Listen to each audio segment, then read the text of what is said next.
going to say anything, or do I just start? Okay.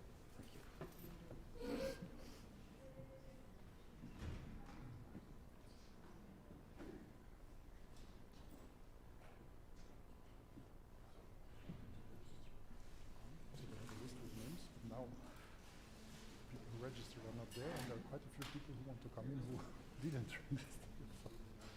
I mean, it won't disturb me if a few people come in without. That's what I said. We can.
Good morning to all. Welcome to our string quartet days. So we'll have Clive Brown this morning, Professor Brown. This afternoon we'll have two other lectures with Guy Danel and William Coleman, and then we have the round table at 4 o'clock. So I would say I see with the registrations that some people made registration but didn't show up. So if you know colleagues who still want to come, please tell them to come. Yeah? Professor Brown, it's all yours. Thank you very much. There are substantial contradictions in the way that we see and the way we perform classical and romantic chamber music. On the one hand, we try to be as faithful as possible to what we perceive to be the composer's intentions and expectations. On the other hand, we equate this with following the notation as closely as possible, because we believe that those intentions are located in the notation, and indeed they are. But what we fail to do, I think, is to understand fully that notation meant completely different things to people in the past. There are a number of things that have been encouraged during the 20th century by the invention of recording, which has tended to make us much more conscious of technical perfection and absolutely perfect ensemble. But I want to start by looking at this question of what the notation must have meant to the people for whom it was originally intended. So we look at a string quartet by Paul Wronitsky, written in the 1790s, and we see how very little information is actually provided in the music.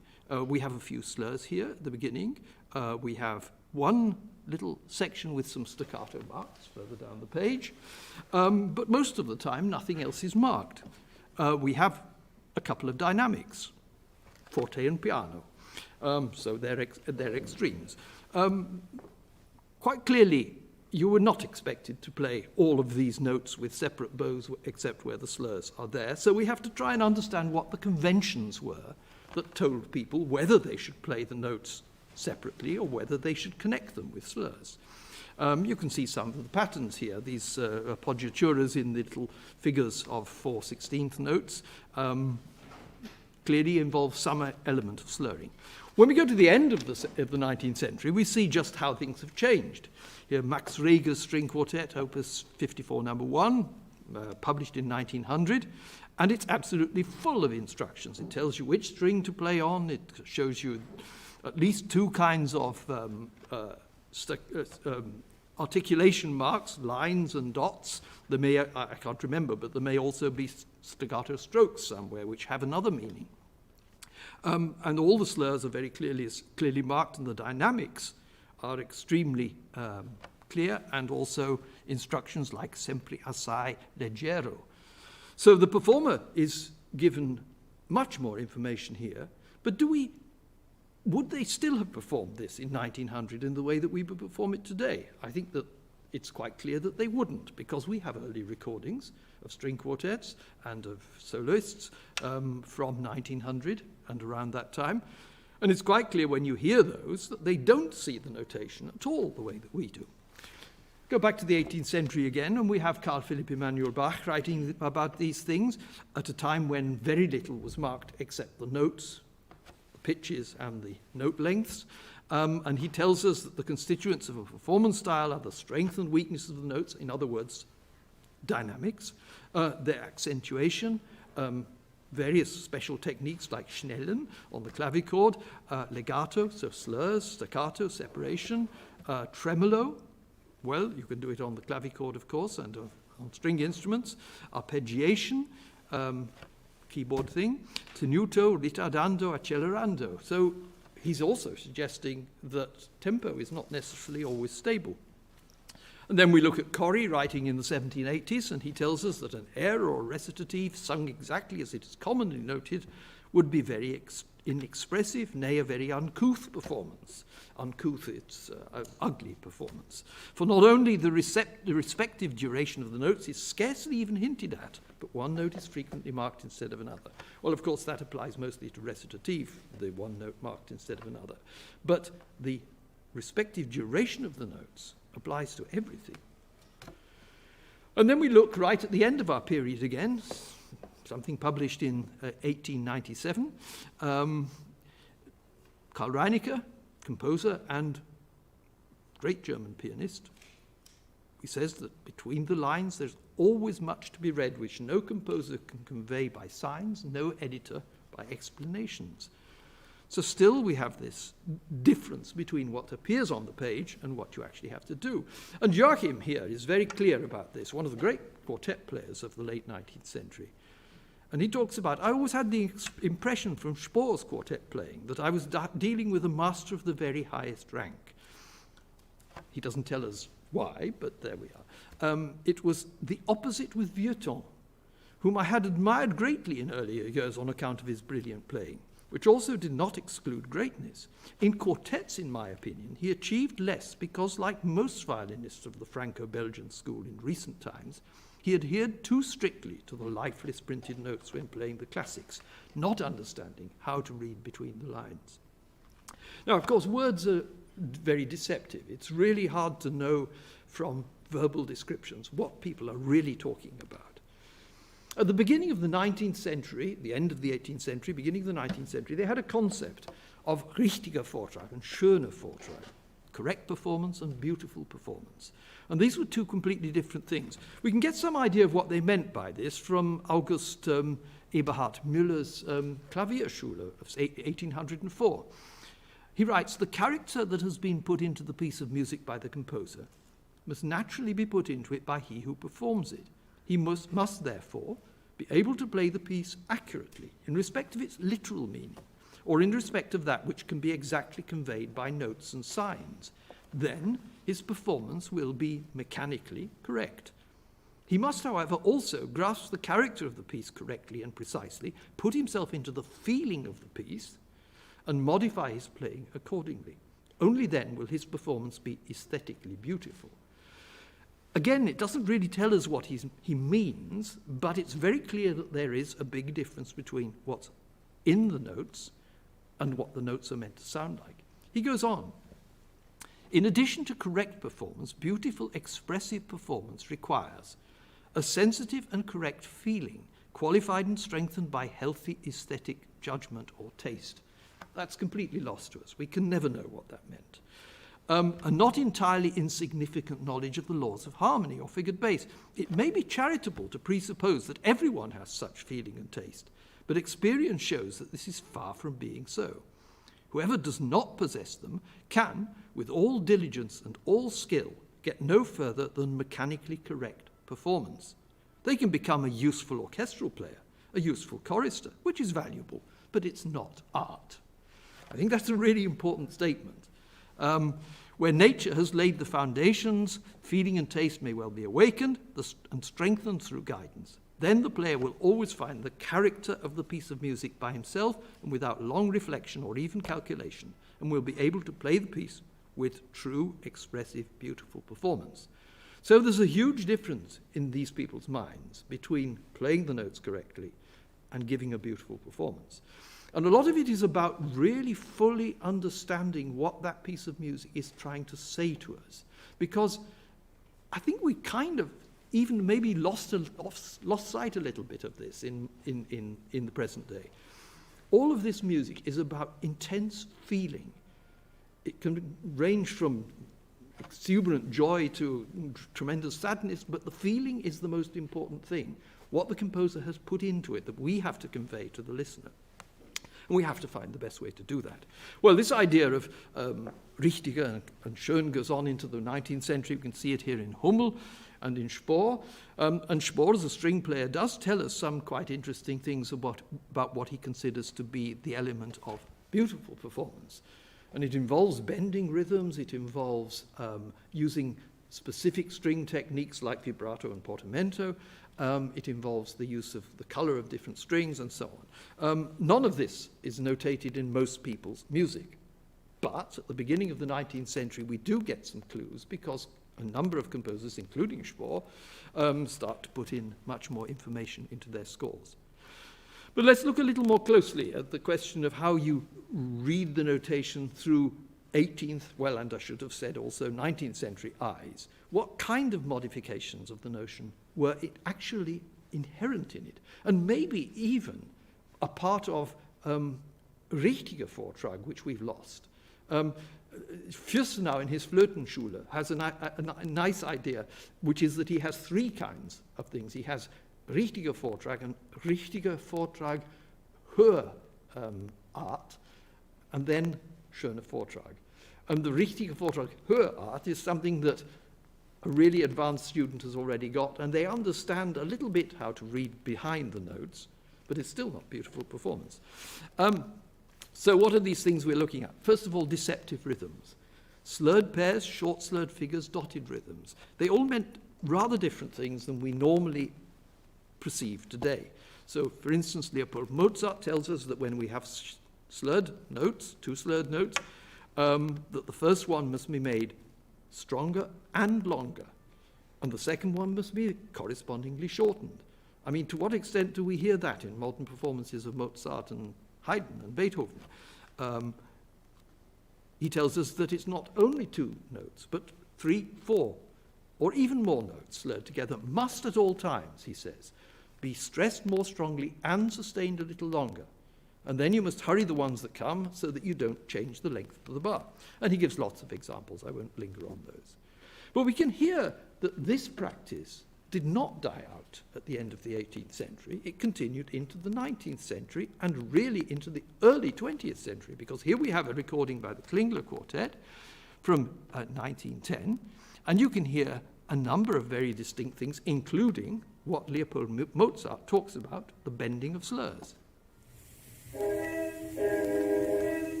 Another rhythmic trick was that dotted rhythms, like the one in the viola part here, were played in many, many different ways according to the context. The first thing to remember is that you do not see modern unequal triplet notation until well into the 19th century. I mean by that a quarter note followed by an eighth note with a 3 over the top. That doesn't exist for an 18th century composer. I've never come across it in any music before about 1830, I think. Here we have it in a Haydn quartet, and it's quite clear that what he means there is a triplet in the viola part. We see many more instances of the same thing where there's really no doubt that it is simply meant to fit with the triplet rhythms of another instrument and with itself. It can be shown very clearly here in this Pleyel quartet because it's double stopping in the cello part, and the notation is absolutely clear. In Beethoven here, this passage is almost certainly also meant to be executed in the same way. Particularly look at the second violin part with the A sharp and the first violin with the A sharp. Now, this, of course, doesn't mean that you're playing everything absolutely together, but that's another issue which I might have time to talk about later. And even here, where you have the double dotted quarter note followed by a 16th note, the 16th note is quite clearly meant to be in a triplet rhythm. Schubert is very clear because he writes it like that in piano writing. So what do we make of passages like this in the Archduke Trio of Beethoven? Is the cello meant to be with the triplets of the piano? Or, alternatively, is it meant to come after, but probably quite a lot after, the triplet of the piano? It's not clear. But in this passage, it's very clear that Beethoven's approximate notation is meant to be what we would now write with a modern triplet notation, so that the cello is almost certainly conceived as coming roughly. I stress this point because the togetherness of modern practice was certainly not part of their world, roughly with the last triplet of the piano, which might well have been in any case arpeggiated, so not exactly together. And on the next line we see that we have two different notations of what is quite clearly meant to be notionally the same rhythm. The 16th note this time in the cello is meant to fit with the eighth notes of the other instruments. But it's not always the case when you see this, triplets and dotted figures together, that you can assume that they are definitely going to be aligned. This one is quite clearly a dotted figure in which the last note of the figure is left very late, because what it signifies, as you can probably tell from the sul una corda instruction, is a portamento up the D string. It's another issue we'll come back to later. But in passages like this in Schubert, in the Trio Opus 99, first movement, the beginning, we have duplet rhythms, triplet rhythms, and dotted rhythms. And it's anybody's guess exactly how the performers of that time would have played those. You have to remember, of course, they didn't have scores of this music. They played each one from an individual part which didn't contain the other parts. So they used their ears, they used their musical intuition, and that's what they were expected to do. But then the other side of these dotted rhythms is that they may mean over-dotted rhythms. In fact, in the middle of the 18th century, it was suggested that most of the time a dotted rhythm is not strictly as it's written, but with the little note left a bit late. Here's Leopold Mozart telling us this. One always does better if one plays the note after the dot somewhat late. And the same thing with pairs of notes. Actually, we heard that in the Klingler Quartet recording too. Agricola, writing at about the same time, shows us these things with musical examples. And he doesn't only confine it to a dotted note followed by a short note, but he does it when a short note is followed by a dotted note. And again, we can come back to that a little bit later. Then when you look at a passage of Beethoven like this, the question is, where exactly do you place all the dotted notes? Do you play the one with the arrow there so that it's the same as the ones that follow, more or less? In other words, quite a lot late? Probably, but we can't be sure. Occasionally you find wonderfully revealing evidence of this in Schubert operas, where he writes differently for the voices and for the orchestral instruments who are doubling the voices. Here we have the wind instruments given double dots where the singers are given single dots. And in the next one, the cellos have got a much more precise notation of what rhythm Schubert had in mind than the singer. The singers are meant to be intuitive, they simply do it. The wind instruments, the orchestral instruments, because they're playing in a section, they have to know that that's what to do, because otherwise they'll not be together. You might think that this is something that dies out in the early 19th century, but it doesn't. It goes right on through the century, and we have an example here, Wagner rehearsing Parsifal and stopping the orchestra and telling them to overdot the single dotted figures that he's actually written. Well, we can hear this again with a bit more of the Klingler, makes it very clear. And I'm going to stop it in the middle of the first section. Well, I'll play the first section through once because they do the repeats, and then we'll hear a bit of the trio.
Oops, it doesn't seem to want to behave itself.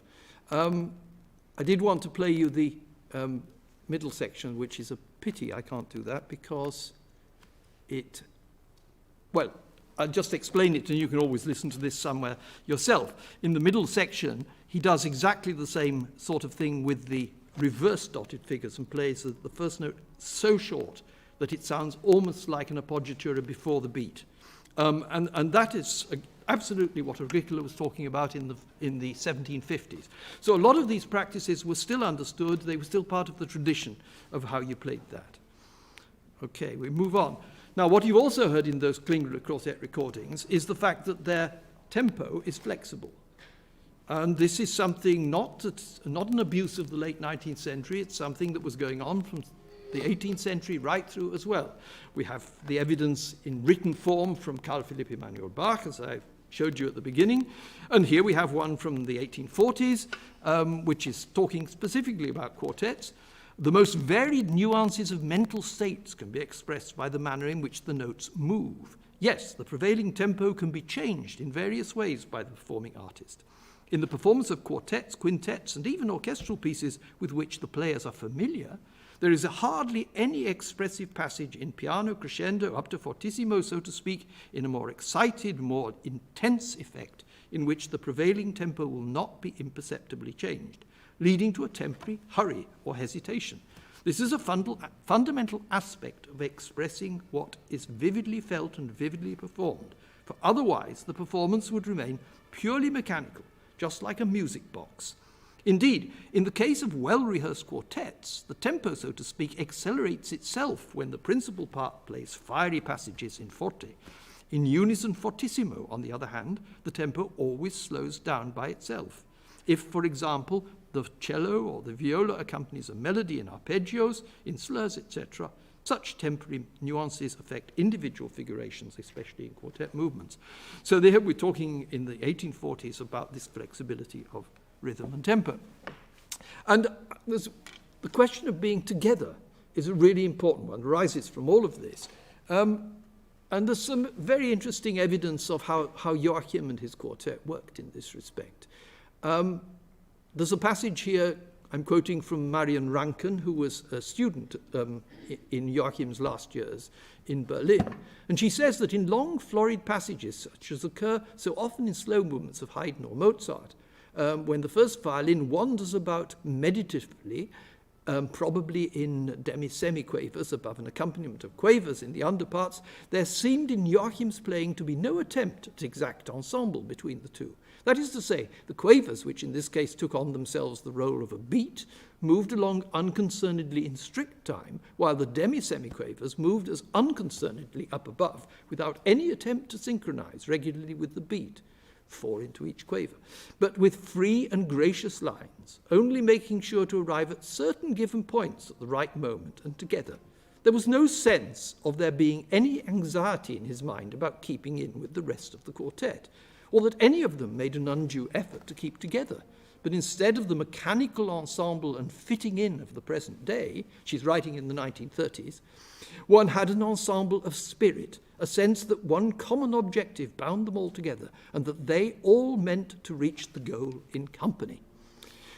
And she goes on, saying, this freedom, therefore, was not, well, that's my writing. This freedom wasn't confined to the leading melodic voices in the ensemble, but also to the other parts. She goes on to say, should anyone at this point, when discussing the performance of Schubert's A minor quartet and how you would play the beginning without the instruments being essentially absolute together, should anyone at this point have had the pedantry as well as the courage during a lesson of this nature in the Hochschule to call the whole argument in question on the grounds that the composer had not written it down like that, I think that after the fury and the damning had subsided, the answer would have been something like this. Very well, if that is your opinion, can you tell me in what other way Schubert would have written it down if he had wished you to play it in my way? And then later she remarks, Klingler told me recently, that's again in the 1930s, when discussing the faultless ensemble playing which gets so much praise from the musical critics nowadays, as a matter of fact, I personally do not want that sort of ensemble. But if I put this in print, I should only be misunderstood. Well, articulation, slurs and staccato marks. Well, there's Mozart writing a passage here with very few slurs added. Quite clearly the trill figures are going to be slurred. You wouldn't play all of the notes, including the 30 seconds separate. In the second violin, you notice he's put some slurs in bars 4 and 5. There's a tie in the viola in bar 4 to 5, but no slur following it. It's quite obvious in a passage like that you have the slurs.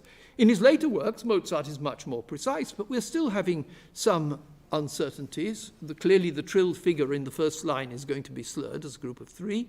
In the second line, how do you play the figure in the third bar there? Is it all slurred as 4 notes in one, or is it a slur between the first 2, which is certainly going to be there?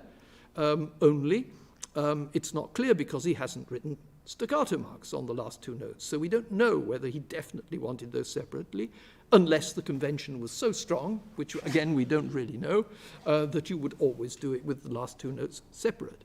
Where he does definitely want certain figures to be played separately, you'll see that on the 1, 2, 3, 4, 5, 5th line down, he's put staccato marks over the 16th notes, because otherwise most players would probably have slurred them.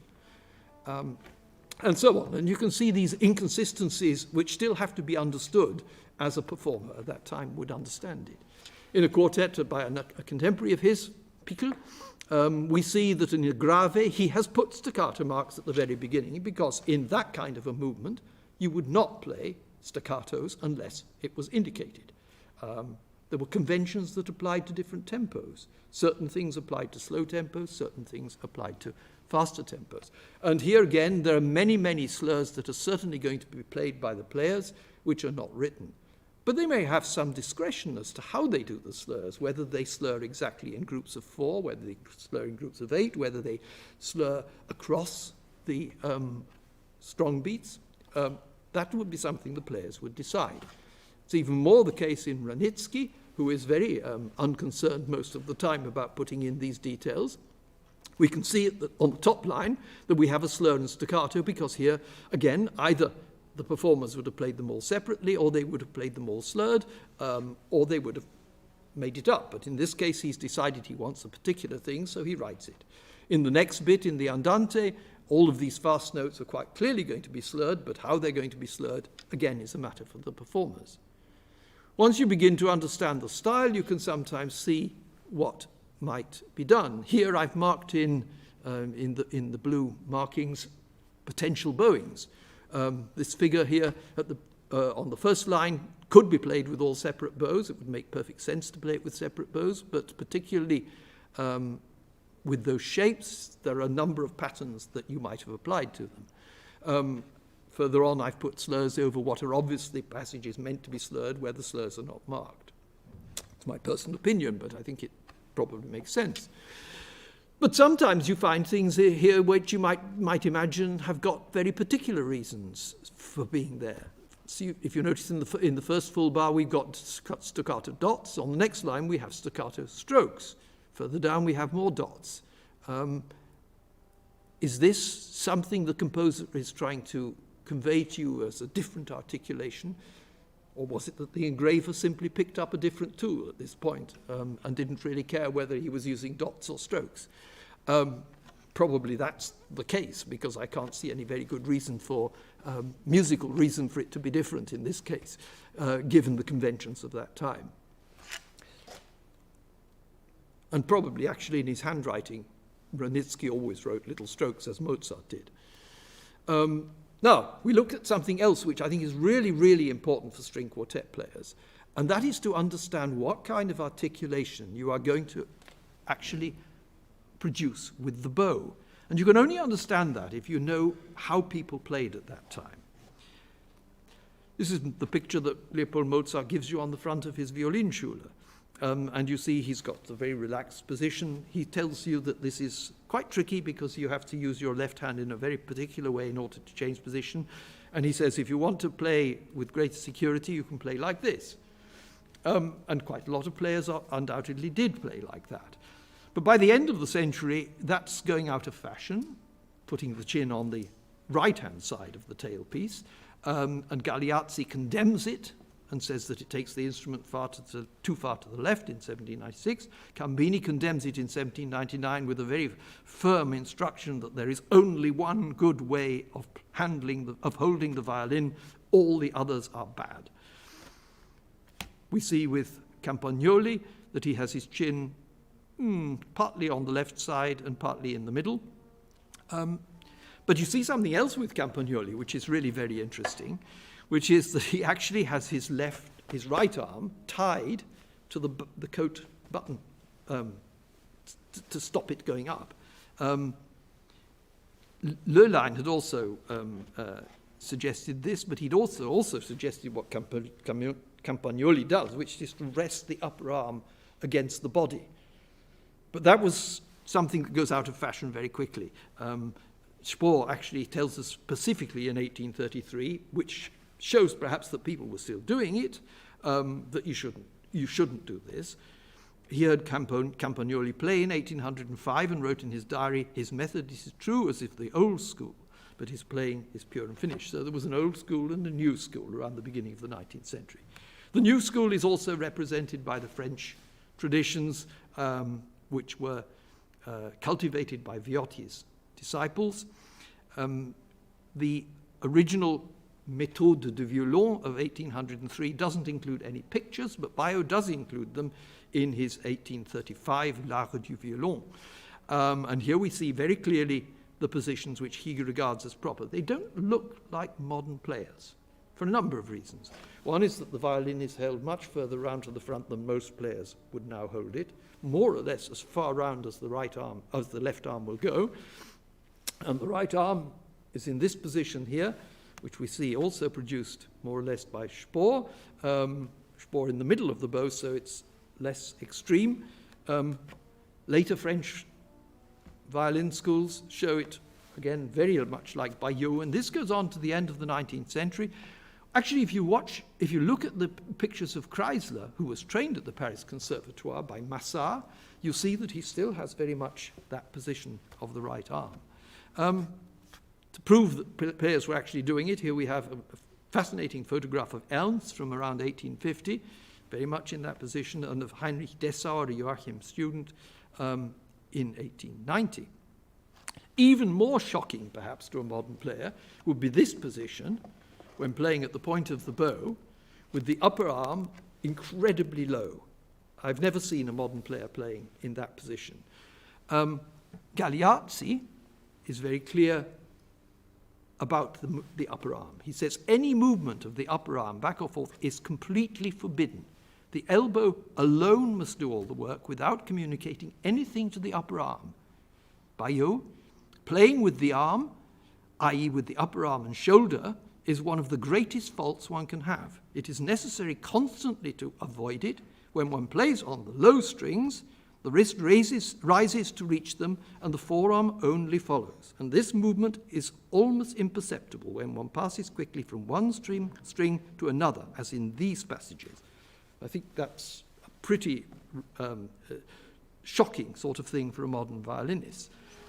Almost total immobility of the upper arm. Now, this of course, affects how you can produce the bow strokes. It's a nice picture here showing you the position of the arm on all four strings. And again, exactly that position that we see in Baillot. So when we look at Baillot's description of bow strokes, we see these are the fundamental bow strokes that he gives you.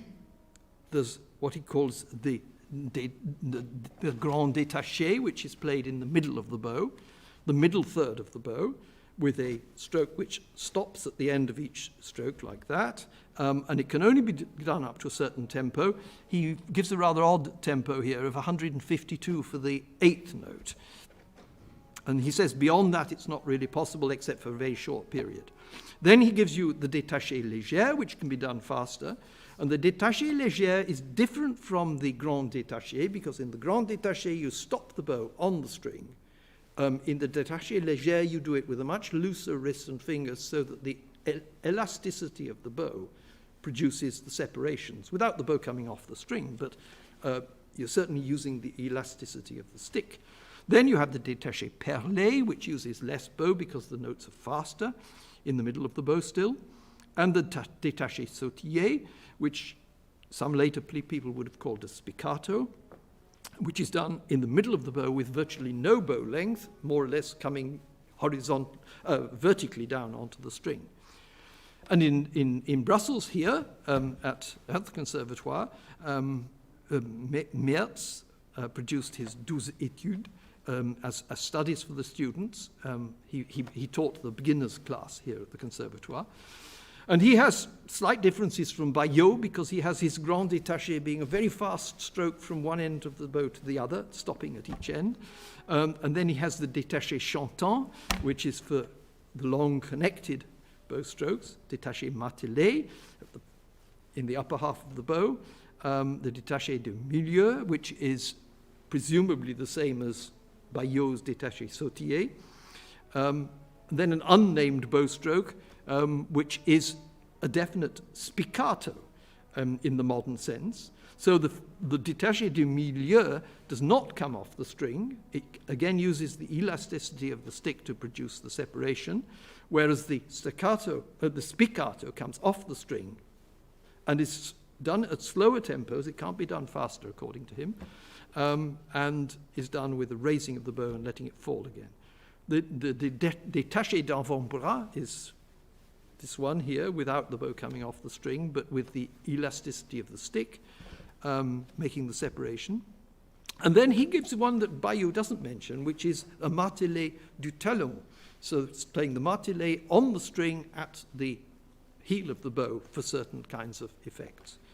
In cello playing, you have very similar things. So Vasselin is one of the few who gives actual bow images like Baillot and Merz. And again, it's really the same strokes. And again, most modern cellists would be a little surprised that there's almost no use here of the lower part of the bow. Almost everything is played in the middle of the bow. They don't go towards the point of the bow as much as the violinists, because it doesn't work the same on the cello. But again, it's very much a similar range. And also with much, much less movement of the upper arm. I've noticed that quite a lot of modern violinists, violin teachers, instruct that bow strokes come from the shoulder. This is absolutely different from 19th century practice, and really the whole of the 19th century. Just towards the end of the century, the modern approach begins to come in. Now, this is so important because it actually determines very much the kinds of articulation that you can produce. And when I would listen to and watch modern string quartets, as well as violinists and cellists in general, I find that they're using almost all the time bowstrokes here, producing an articulation that simply didn't exist in the 19th century, and certainly not in the 18th century. Now, the springing bowstroke has become quite a contentious thing. Where did it come from? What is it? Well, there's some evidence that the sautier type of bowstroke, without the bow really leaving the string, is used in the 18th century as a special effect by Wilhelm Kramer. I won't go into that now because it's too complicated, but I do want to look at what happens at the beginning of the 19th century. We first encounter in German writing an account of this in a description of Bayeu's playing in Paris in 1821 by Sievers, who was resident there at the time. And he writes that his sciolto détaché, which he calls it, which he always performs with a hopping, never with a firm bowstroke, is the non plus ultra of violin playing in this genre. He plays passages of 30 or 40 bars in this manner, with such a degree of perfection that the last note has the same aplomb as the first. Now, what is the bowstroke he's referring to there? It could be either the détaché sautier, which doesn't leave the string, or it could be the one that does. We don't really know. But the influence of that report in the Wiener Zeitschrift was very strong in Vienna. Joseph Böhm, who was Joachim's teacher, as you can see here from this report, started to use a similar kind of bowstroke. He says, although Böhm is still a young man, he's achieved a high degree of mastery on his instrument. We do not know whether this artist ever had the opportunity to hear Bayeux and to take him either in whole or in part as a model. He didn't. He'd never been to Paris and he'd never met Bayeux. All we know is that he succeeded to a rare degree of perfection in imitating the staccato or sciolto newly invented by this artist, son détaché, which consists in separating the notes not with a horizontal motion, but with a vertical hopping bow, which, as far as we know, has not until now been used by any German violinist. And I think that's a really, really interesting and important statement. So this Viennese reviewer had not heard people using a bowstroke like this. That's very relevant to our understanding of how Beethoven or Haydn or Mozart might have been performed. Within a very short time of Böhm doing this, all the other violinists in Vienna are trying to do it too. And we have newspaper reports of Mayseder, Janser, Helmesberger, both father and son, using that kind of bowstroke. Somebody writing in the 1840s, Troon, who obviously admires very much the playing of the Belgian violinists who are being trained here and sent out around Europe, particularly Vieuxtemps, tells us about how the Germans either lack courage or skill in using springing bowstrokes. So most of the Germans are still in the 1840s not using any kind of springing bowstrokes. And when Hanslick writes about the visit of the Müller String Quartet, one of the first professional quartets that traveled to Vienna in the 1850s, he tells us that the leader, Karl Friedrich Müller, his bow has more power, but not the refinement and variety of Helmesberger's. Then in a footnote, he says, like almost all North German violinists, well, in the 1850s and 60s, the springing bowstroke was definitely coming into much more use, and it was coming into use in classical repertoire. The Helmesberger Quartet was certainly using it, and so were many, many others, and particularly violinists who had been trained in Vienna.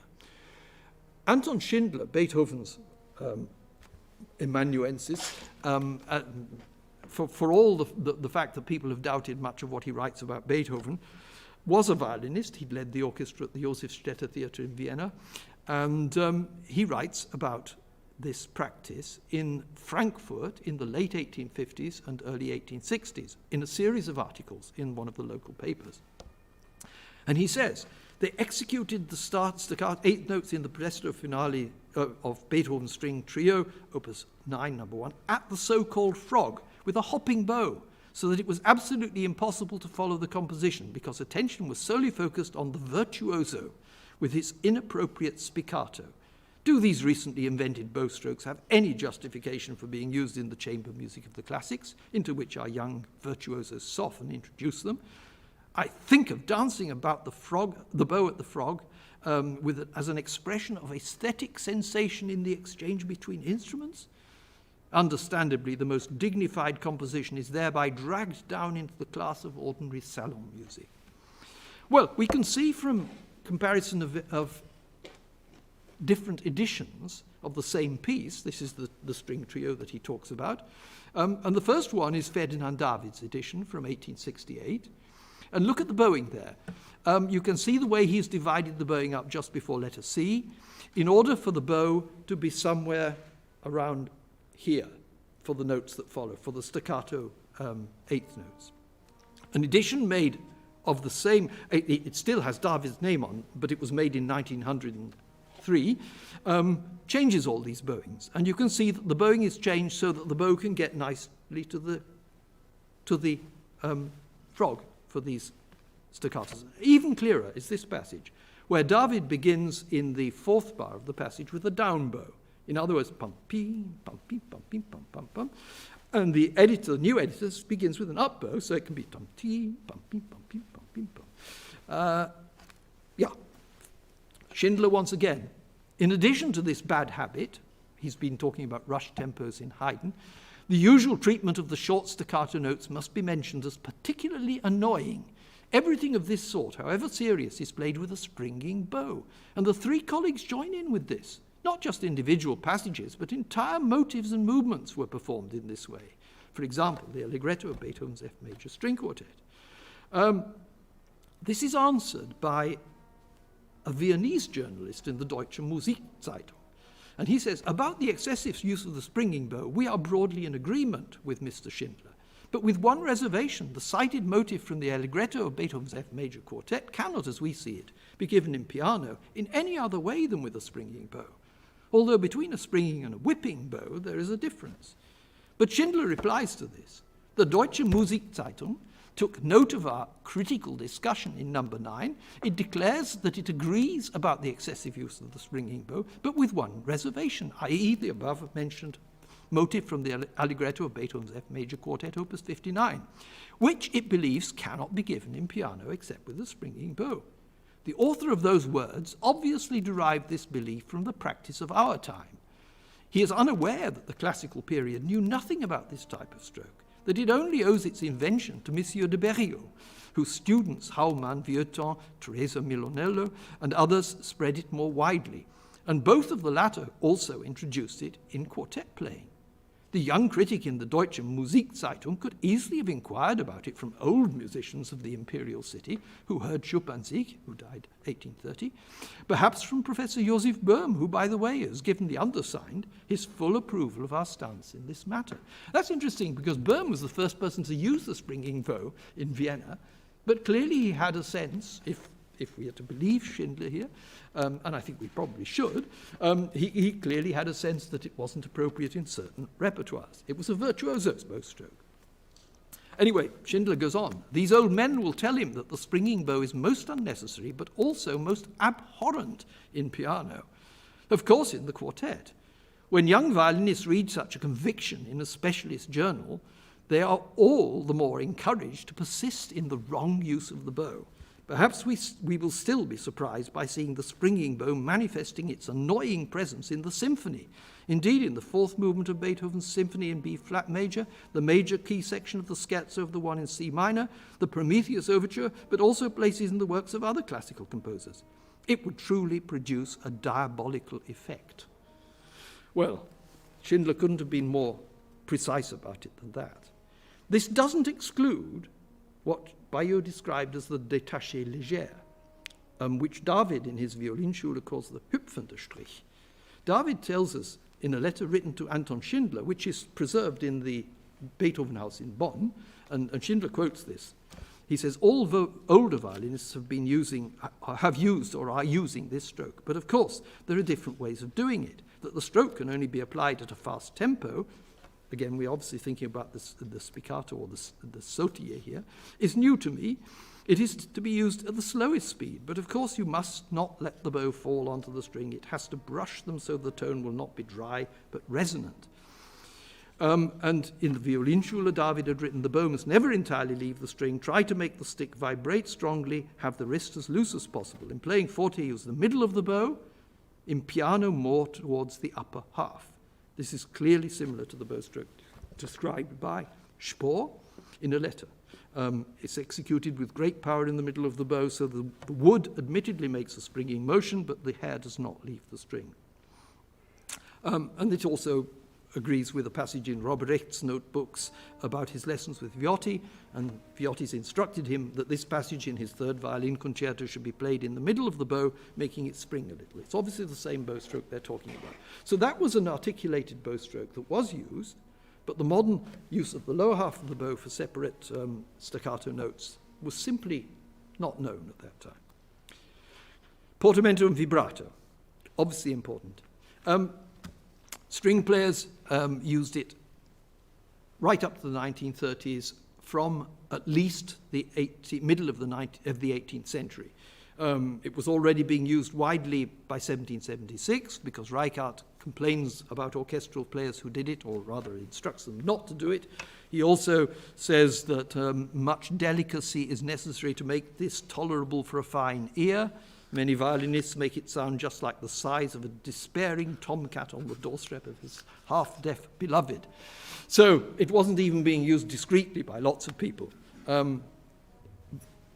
Probably the most cultivated musicians were aware of what was a beautiful portamento and what wasn't. We know that Niccolo Maestrino used it. This is the music of his violin concerto in B-flat, the Romance, and here we have Voldemar's description of how he actually played it. He'd heard him play it. It's interesting that that Maestrino had worked with Haydn at Esterházy for 5 years, and it's at the time when Haydn writes portamento fingerings in his Opus 33 string quartets. Antonio Lolli, again, puts fingerings here into his music to show you where it should be. Did Beethoven like it? Well, according to Cipriani Potter, he did. The immortal Beethoven has stated to the right of the present article how the playing of Dragonetti in the Opus 5 cello sonatas inspired those slidings upon one string which impart so beautiful and spiritual a character to his chamber music. Dragonetti apparently played his Opus 25 sonatas with him at pitch, not an octave below, on his double bass. And in the conversation books, we have a passage where his nephew Karl writes, what I noticed particularly with Chopin, is that he slides his finger on the string from one note to another. When, for example, he plays these notes, one hears the intervening notes connected quickly, like an unclear scale. Is that right? Well, Beethoven's answer is not reported, but since he continued to think of Schukensiek as his favorite violinist, it's pretty clear that he didn't mind it. Some early 19th century editions begin to start putting fingering in to show where the composer wants it. Andreas Romberg, a violinist himself, the cousin of the great cellist Bernhard Romberg, puts these fingerings in. There are some in Bernhard Romberg's works, of course, too. That's another one from another chamber piece.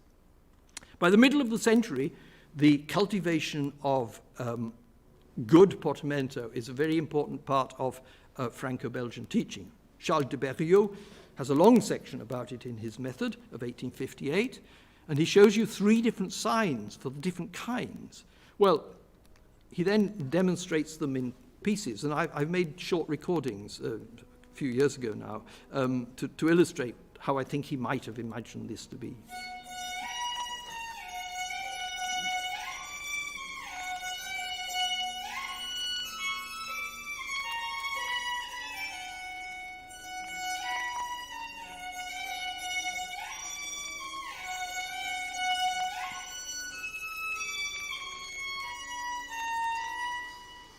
And you notice I'm not playing any vibrato because at this point in the method, he has not instructed the player to ever use vibrato. And when he does, he tells you to use it very sparingly.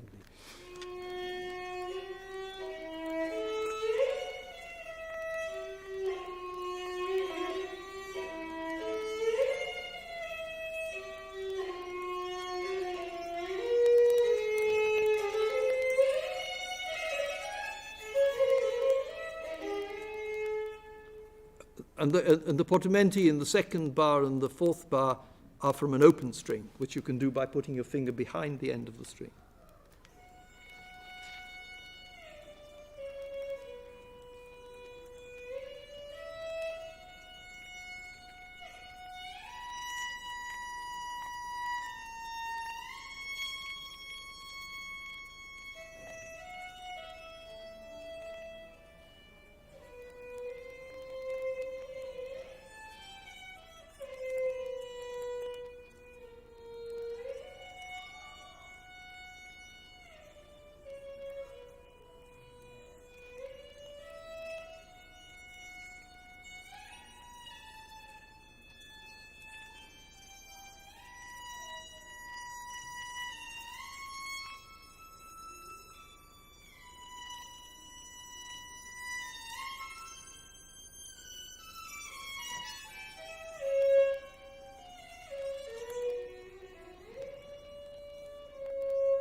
And when we look at editions, we can see, well, this first one is from the Berriot method, and he shows where he thinks the portamenti should be in this piece of Beethoven, the second movement of the Opus 59, number 1.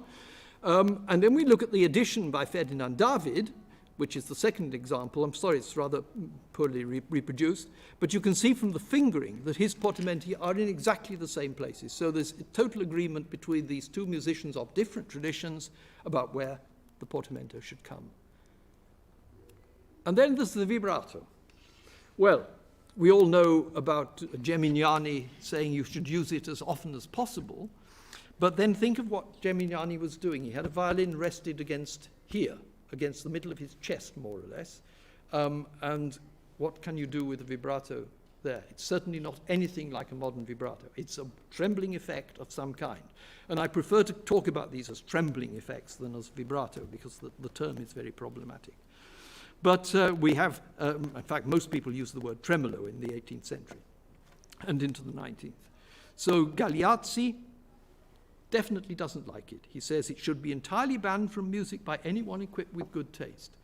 This is a suggestion which is supported by other reports that by the end of the 18th century, the kinds of trembling effects that Geminiani and Leopold Mozart and Tartini had described were going out of fashion. Those effects were part of a tradition in which much improvised ornamentation was added pretty well to everything. And among the ornaments you could use was this trembling effect. Romberg talks about this. Well, I'll come back to Romberg in a minute. Sorry, there's another one here. From 1806, in a Viennese treatise, in this and the following exercises, you can let the finger of the left hand make a small and slow movement, which should not go sideways, but forwards and backwards. That is to say, the finger should go back and forth between the bridge and the scroll of the violin. On the soft part of the note, move very slowly, but on the louder part, a little faster. Very strange description. This gives a trembling sound, and it's called tremolo. It's good if you can do it, but be careful not to do it everywhere. There are violinists who tremble with every long note and can no longer sustain a single note evenly. This is a mistake. Well, Romberg confirms this. He says, in former times, and he's writing at the end of his life in his cello school, in former times, no one could sustain a sound, however short, without constantly trembling with the finger, and it becomes truly wretched music. Rarely introduced and performed with much power of bow, it gives the note fire and life, but it must be done only at the beginning of the note and not sustained throughout its duration. So there's been a big change of attitude. Dotzauer also talks about it. It's an old ornament that ought nevertheless not to be wholly rejected if introduced infrequently and in the right places, which is a matter of good taste. And then we have a wonderful one from Johann Friedrich Schubert, writing in 1804. I think we haven't got any singers here, I suppose, but it would be one I would love to show to the singers. Once it was considered beautiful, but it is now never heard from a tasteful singer. Everyone who has a cultivated ear will understand that if it is often used, this ornament will arouse disgust. But there are still violinists who use it on every note that is long enough. I would only allow violinists to use a Bebung very rarely on a long isolated note. The singer, never. He can give his sustained note more nuance and variety than the violinist. Footnote, this much is certain. Among 10 connoisseurs and experts, there are perhaps not 2 who would give unqualified approval to this ornament. So by the beginning of the 19th century, the old Baroque, early classical Bebung had very much gone out of fashion. Spohr in the Violinschule shows us the places where he thinks it's an appropriate ornament to use, and you see it there in the 3rd bar and a few more times on this page, but not very frequently. Berriot gives us an exercise in the method in which he shows both vibrato and portamento where he expects them. And this one, again, I made a short recording. We can see how the 2 things are combined.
And there was another kind of vibrato which was made, or tremolo, which was made with the bow. Here's Blumenthal's Viennese Violinschule from 1811 describing it for a violinist. Here's Dotzar describing it for a cellist as a series of sans filet. So there were many things that are completely different from what we are used to today, which would have been regarded as beautiful and necessary beautification of performances in those times. We can get some interesting evidence of these things from editions which have been used for performance and marked up. And this is the copy belonging to Ferdinand David of Mendelssohn's string quartets. It includes all of them except Opus 80. And they're all marked up in detail in the first violin parts and some in the other parts of it as well. It's all on the Chase website, by the way, if anyone wants details of that.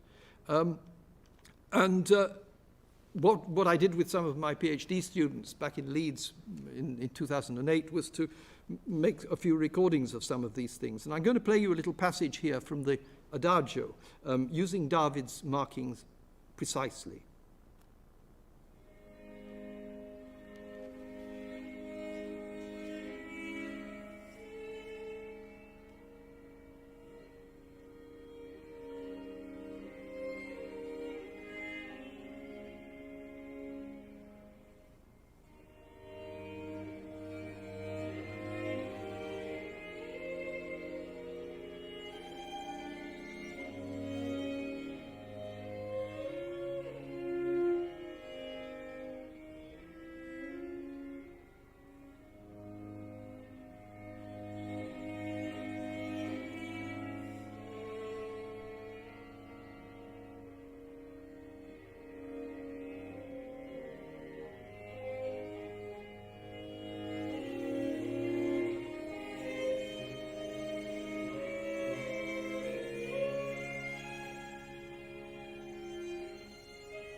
we'll stop there. It's very difficult to find a place that doesn't seem too vicious to stop. Just finish with a couple more slides here, just to show what a different world it was with regard to some of these ornamental effects, the vibrato, for instance. Here we have somebody else who was trained here, won a first prize at the Brussels Conservatoire in the 1880s, and he wrote a method called Le Virtuose Moderne sur le Violon. And he begins by saying the vibrato is a major thing for a virtuoso. And he tells you there are 5 kinds of vibrato. The first one, finger vibrato, is made by stopping the string with a finger while simultaneously making the imitation of a trill with a higher finger, but without letting the latter touch the string. This primitive vibrato is no longer used. Only Italian players still do it. I actually found it described in a 1930 Italian treatise. Wrist vibrato, a regular rocking of the hand, produces a quavering resembling that of street singers. It should be avoided, for it quickly tires the audience. Nervous vibrato, arm vibrato, is intolerable. It's a nervy, stiff vibrato, comparable to a false chromatic trill. In a large hall, it would be difficult to pick out the note on which one vibrates. It tires your hearing, and when the violinist plays in high positions, and especially double stops, it's with play piece approaching. Sympathetic vibrato is soft, pearl-like, superb, but it can only be made on notes doubled by open strings or natural harmonics. So this is the Pocken, which is actually referred to by Dotzer for the cello in his treatise. And you do it by stopping one note and touching another string with another finger. And then finally, the bow vibrato is very elegant. It is little used, for one hardly hears it, but it produces its visual effect, its elegance. It's a kind of serpentine slur, so looks good, but you don't hear much of it. So it's a different world. Even in the 1890s, we're living in a world where the whole concept of what you read into the notation was utterly different from what we read into it now.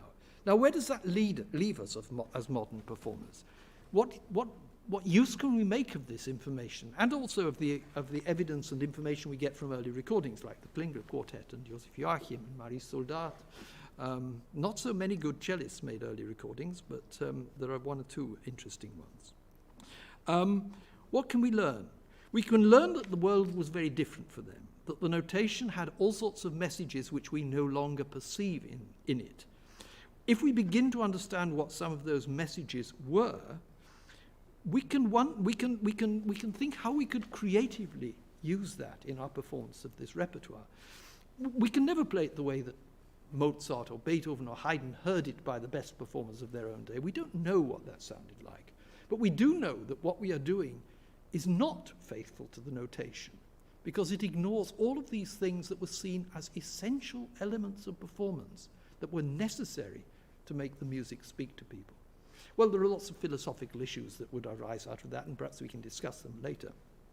But my message here is that if you want to be forward-looking, creative, do something different from what we've all been brought up to do, which is necessary because things always have to keep changing, then this is something you could look at and think about and see how it might be used in your performances.